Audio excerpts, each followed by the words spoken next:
បាទនេះគេថាកីឡាករជួមុខលំដាប់កំពូល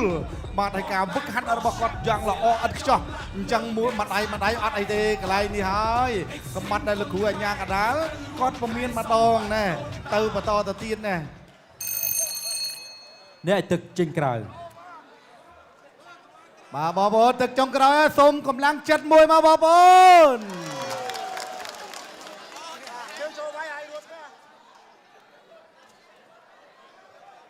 បាទកីឡាចាញ់ឈ្នះជារឿងធម្មតាទេណាបងប្អូនសំខាន់ពួកគាត់ប្រឹងណាបាទតាំងទឹក1ដល់ទឹក4គូដណ្ដើមខ្សែក្រវ៉ាត់ Extreme Power Boom Cambodia គុនខ្មែរទឹកទី5ជាទឹកប្រៃប្របាទឥឡូវទឹកទី5គឺជាទឹកកាត់ទឹកដីចុងក្រោយការប្រកួតបាគូពិសេសដណ្ដើមខ្សែក្រវ៉ាត់ពេជ្រ Extreme Power Boom បាទរវាងកីឡាករក្របីព្រៃពេជ្រសម្បត្តិប្រកួតក្រហមប៉ះប្រកួតជាកីឡាករសុកធីអភិរិយមនុស្សជើសុកធីខ្សែក្រវ៉ាត់នេះខ្សែក្រវ៉ាត់ថ្មីសិនឡើងតែម្ដងបាទ Super Diamond ដើរចូលបន្តទៀតសុកធីហក់ធាក់មកជើងកន្លែងនេះលូកក្តាប់ដៃរបស់សុកធីចូលពេញកន្លែងនេះសម្បត្តិអាមេលោកបានពីដៃសម្បត្តិអាមេចូលចាប់អោបជាប់កន្លែងនេះរៀបជាប់លោកគ្រូម៉ាក់សមឿនទប់កីឡាករទាំងពីរអត់ឲ្យតាណាទេញែកសិនដើម្បីបន្តការប្រកួតទៀតបងប្អូនយើងកំប្រូច្រើនណាស់បាទកណ្ដាលស្ទើរតែទូទាំងប្រទេសហើយតំបន់មួយចំនួនអាយយកាយកន្លែងនេះទៅហើយអាយ៉ាចូលទៅមកលោកក្តាប់ដៃរបស់សុកធីដើរចូលក្តាប់ដៃដើរចូលចាប់អោបជាប់កន្លែងនេះចាប់អោបជាប់ពីរដៃពេញពេញសម្បត្តិដើរចូលសុកធីថយតិចទាត់ជើងក្រោមមួយសិនទាត់មកជើងរបស់សុកធីពេញសម្បត្តិដើរចូលវាយទៅលើគុំទឹករបស់ពេញសម្បត្តិហក់កាយមួយកន្លែងនេះអត់ដល់ទេហូមួយអាយ៉ាឥឡូវលោកគួរញ៉ាំរ៉ាម៉ាត់ជំនឿនសម្បត្តិដឹងតែដើរបុកចូលហើយសម្បត្តិដើរបុកចូលក្តាប់ដៃរបស់សម្បត្តិទាត់ជើងក្រោមមួយសិនលោកក្តាប់ដៃទៅវិញមកដូចគ្នាញាក់ទៅញ៉ាំមកបានប្រេងថ្វាយការរបស់ពេញសម្បត្តិខោរបស់សុកធីវិញដើរចូលចេញចូលកន្លែងនេះទាត់ជើងក្រោមមួយសិនដើរចូលអាយ៉ាចាប់ជាប់កន្លែងនេះព្យាយាមចាក់ចង្កឹងរបស់សុកធីលោកគ្រូម៉ាក់សមឿនញែកសិនហើយមកបងប្អូនសូមកម្លាំងចិត្តមួយទៀតមកបងប្អូនបើកម្លាំងចិត្តដល់កីឡាករបាទដើរចូលសម្បត្តិទៅកាយកន្លែងនេះសុកធីចាប់ដួលកន្លែងនេះដួលទាំងលោកគ្រូអាញាកដាលឲ្យកីឡាករទាំងពីរបាក់ក្រោកឡើងបាទនៅតែដើរចូលដដែលសុកធីថយក្រោយចេញសុកធីចលោទៅចលោមកដើរចូលក្តាប់ដៃឆ្វេងមួយស្នាមមួយទាត់មកជើងរបស់សម្បត្តិដើរចូលក្តាប់ដៃរបស់សម្បត្តិសុកធីញាក់ទៅញាក់មកទាត់ជើងក្រោមសុកធីចលោសុកធីថយទាត់ជើងក្រោមសម្បត្តិលូកក្តាប់ដៃរបស់សម្បត្តិលូកទៅលូកមកថយរបស់សម្បត្តិមួយក្តាប់មួយឆ្វេងមួយដើរចូលទាត់មកជើងកន្លែងនេះដើរចូលមកដៃពេញកន្លែងនេះអត់អីលុបមកដៃបន្ថែមទៀតអត់អីទេកែចង្គង់របស់សុកធីអូយមិនទៅសើមិនបានទេគូនេះមាន50ឆ្នាំទេណាបងប្អូន100ឆ្នាំទៅមានគូពិសេសនេះជួបគ្នាម្ដងគូនេះគេថាក្រាប់លោកក្តាប់ដៃស្ដាំមួយឆ្វេងមួយចង្គង់របស់សម្បត្តិចង្គង់របស់សុកធីចង្គង់សំទៅសំមកលោកគ្រូអាញាក្រៅញែកកីឡាករទាំងពីរបាទដើរចូលសម្បត្តិដើរចូលសុកធីលូកបានម្ដាយសុកធីតាក់ទៅមួយលូកកន្លែងនេះទៅវិញទៅមកលូកកន្លែងនេះខោទៅខាងមកចប់ទឹកទី5បាទលទ្ធផលយ៉ាងណាទីទៀតបងប្អូននឹងដឹងហើយបងប្អូនគិតតែក្រហមឬខៀវខៀវឬក្រហមហូមួយលទ្ធផលចាញ់ឈ្នះគឺជារឿងកីឡាបាទនេះគឺជាមហាព្រឹត្តិការណ៍ជាប្រវត្តិសាស្ត្ររបស់សង្វៀន Extreme Cambodia គុនខ្មែររវាងកីឡាករកំពូលខ្លាំងប៉ះល្អអបអរសាទរមួយលទ្ធផលលេតៃជាយ៉ាងណាបងប្អូនឥឡូវនេះសូមទស្សនាជាមួយរូបភាព slow motion កាលពីទឹក5បាទទស្សនាបាទរូបភាពយឺតនៅក្នុងទឹកទី5ដែលជាទឹក final round បាទនេះសម្បត្តិក៏ព្យាយាមចូលវាយសុកធីទាត់នៅជើងខាងក្រោមសម្បត្តិដើរចូលវាយបន្តទៀតបាទតសើមែនទែនកម្លាំងកីឡាករទាំងពីរ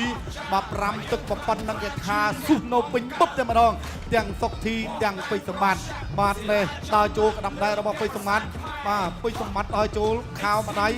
វាយលើវាយក្រោមកន្លែងនេះតុកទីជាយឹមទប់អាជាមដេផ្លាទេថយម្ដាយចូលពេញរបស់ពេញសម្បត្តិម្ដាយពីរដៃលុកញុលទៅលើទីមុខរបស់សុកទីបាទសម្បត្តិជីសម្បត្តិវាយយកន្លែងនេះវាយមិនចំគោលដៅល្អទេបើតែចំគោលដៅទៅมันអាចត្រួតត្រងបានមកដល់ទឹកទី5ដំរីថ្វាយផ្ការបស់ពេញសម្បត្តិមួយទៀតវ៉ាវគូនេះគេថាស្វិតស្វាញតាំងពីទឹក1រហូតមកដល់ទឹក5អញ្ចឹងយើងจะមើលថាតើការផ្ដល់ពិន្ទុរបស់អង្គចក្រមប៉ុន្មានទីទៀតបងប្អូននឹងបានដឹងអំពីលទ្ធផលតើអ្នកណានឹងជាម្ចាស់ខ្សែក្រវ៉ាត់ Extreme Power Boom ក៏ហមឬខៀវឬក៏ហមរងចាំអូនមើលលទ្ធផលទាំងអស់គ្នាឥឡូវនេះអ្នកដែលពិបាកគឺអង្គចៅក្រមរបស់យើងទាំង5រូបនិងគណៈវិនិច្ឆ័យកំពុងតែមកមានយើងបោកសរុបលទ្ធផលសូមបញ្ជាក់ថាគូពិសេសនេះបាទអ្នកអង្គការលៀងមេងសហសព្ទនឹងជាប្រធានក្រុមអគ្គនាយករបស់ក្រុមខ្មែរបេលជីឧបត្ថម្ភ8លានរៀលមកទៅដៃមួយបាទអ្នកឈ្នះ5លានអ្នកចាញ់3លានបាទរងចាំអូនមើលម្ចាស់ខ្សែក្រវ៉ាត់ Extreme Power Boom ជាអ្នកណានៅក្នុងពេលនេះ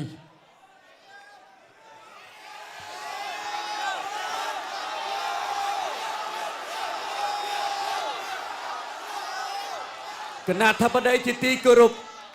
អស់លោកស្រីនិងនាងកញ្ញាជាទីមេត្រីបន្ទុនេះចៅក្រមទាំង5សម្រាប់ឲ្យឈ្នះជាឯកច្ឆន្ទខ្ញុំបាទក៏សូមប្រកាសនៃចៅក្រមនីមួយក្នុងអាការដាក់បន្ទុចៅក្រមទី1សម្រាប់ដល់បន្ទុជូនកីឡាករបង្គោលក្រហម97បង្គោលខៀវ98ចៅក្រមទី2បង្គោលខៀវបង្គោលក្រហមចៅក្រមទី2បង្គោលក្រហម97បង្គោលក្រហម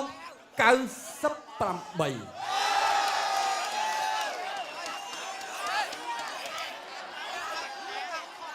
បាទសូមអធិស្ឋានម្ដងទៀតចៅក្រមទី2បង្គោលក្រហម97បង្គោលខៀវ98បាទបញ្ជាក់សាជាថ្មីចៅក្រមទី3បង្គោលក្រហម97បង្គោលខៀវ98បាទអបអសាទរជ័យជំនះបានទៅលើអធិរាជមនុស្សឈើម្ចាស់ខ្សែក្រវ៉ាត់ Super Diamond សុកធីខ្ញុំបាទវិទ្យាយុសូមការអនុញ្ញាតគោរពជាអាដាមប្រធានសហព័ន្ធអាដាមខើឆាយអ្នកអង្គការលៀងមេងអ្នកអង្គការអង្គឆៃងួនអង្គការស្រីចន្ទថនបាទសូមបន្តផ្ដល់កិត្តិយសឡើងមកលើសង្វៀនដើម្បីប្រគល់ជូននៅខ្សែក្រវ៉ាត់និងទឹកប្រាក់លើកទឹកចិត្តជូនទៅកាន់បងបាទម្ចាស់ខ្សែក្រវ៉ាត់ Power Boom បាទគឺអធិរាជមនុស្សឈើសុកធីអបអរសាទរបាទហើយសម្រាប់កីឡាករទាំងពីរបាទទោះបីចាញ់ឬក៏ឈ្នះអ្នកអង្គការលៀងមេងបានឧបត្ថម្ភទាំងពីរផ្ទាល់តែម្ដងបាទអ្នកឈ្នះ5លានអ្នកចាញ់3លានរៀលបាទហើយអង្គការស្រីចន្ទថនឧបត្ថម្ភសុកធីចំនួន2លានរៀលបន្ថែមផងដែរបាទសូមអរគុណបាទអបអរសាទរម្ចាស់ខ្សែក្រវ៉ាត់ថ្មីកកេះ Extreme Super Diamond សុកធីជាអមតៈបាទហើយនេះបាទអ្នកអង្គការឧបត្ថម្ភតម្លៃខ្សែក្រវ៉ាត់20លានរៀលអ្នកអង្គការលៀងមេងឧបត្ថម្ភបន្ថែមលេខលើ5លានរៀលបន្ថែមទៅអបអរសាទរមួយជ្រែកបំបែកឋានហនុមានចោះក្រុងទូលភ្នំរំជួយដីខ្លាចហើយក៏បកគោលជូនទឹកប្រាក់3លានរៀលជូនទៅកាន់បាទពេជ្រសម្បត្តិផងដែរឥឡូវនេះយើងបានស្វែងរកឃើញហើយសម្រាប់ម្ចាស់ខ្សែក្រវ៉ាត់ Extreme Power Boom សូមជម្រាបផងដែរថាសប្តាហ៍ក្រោយមហាព្រឹត្តិការណ៍ដ៏អស្ចារ្យរបស់ Extreme Cambodia នៅតែបន្តជាពិសេសខិតខំប្រឹងប្រែងសម្រុងសម្រាំងរកកីឡាករដ៏ល្អជូនទៅកាន់បងប្អូនទាំងក្នុងនិងក្រៅប្រទេស ជាប្រការនេះផងដែរខ្ញុំបានសូមតាមអគុណជូនទៅកាន់អាដាមសហព័ន្ធកីឡាប្រដាល់គុណខ្មែរអាដាមខើឆាយអរគុណដល់អ្នកអង្គការលៀងមេងអរគុណដល់អ្នកអង្គការអង្គជងួនអរគុណដល់អង្គការសេរីចន្ទថនដែលបានផ្ដល់កិត្តិយសបាទអរគុណទៅកាន់បងប្អូនទាំងក្នុងនិងក្រៅប្រទេសជូនពរធ្វើដំណើរទៅវិញប្រកបដោយសុវត្ថិភាពសំណាងល្អអរគុណច្រើនគណៈនេះយើងខ្ញុំប្រក្រុមការងារផ្សាយផ្ទាល់សូមអរគុណសូមគោរពលា It's